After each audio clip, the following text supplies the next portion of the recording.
L'arrivée des alliés impériaux dans la Grande Guerre porta un coup terrible à la République, qui ne s'en remit jamais vraiment. C'était la deuxième étape du plan de l'empereur Sith. Des rapports de nos services d'information stratégique ont démontré que la montée en puissance des Mandaloriens a été orchestrée par les services secrets de l'Empire. Nous savons très peu de choses sur cette organisation mystérieuse, mais les agents des services secrets de l'Empire sont tout aussi meurtriers que leurs supérieurs Sith.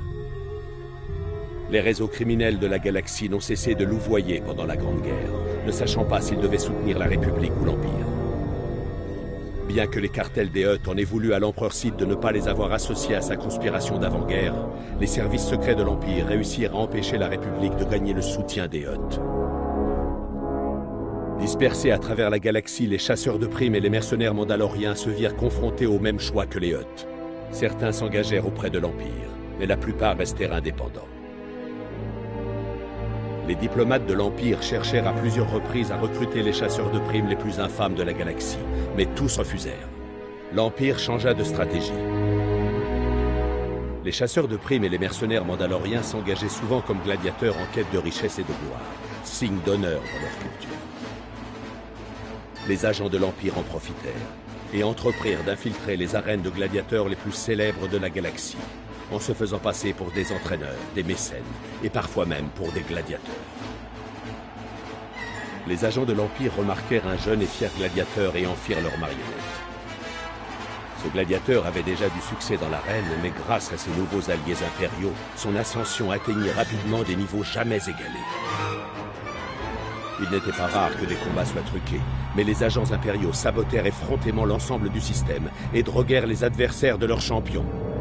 Personne ne pouvait lui résister. Les murmures des agents de l'Empire se transformaient en acclamations dans l'arène. « Mandalore, Mandalore !» Le vieux titre du dernier roi des guerriers fut transmis au jeune gladiateur. Son infamie prit de l'ampleur, et à son appel, les Mandaloriens rejoignirent leur nouveau maître. Mais le nouveau Mandalore obéissait en secret à ses propres maîtres. Les agents impériaux tiraient les ficelles de leurs marionnettes. L'armée mandalorienne fit le blocus de la voie Hydienne et s'opposa aux Jedi. Bien que le blocus ait finalement été percé, le terrain avait été préparé pour le pillage de Coruscant et la trêve difficile qui paralyse aujourd'hui la République. À ce jour, l'alliance entre les Mandaloriens et les Sith est intacte.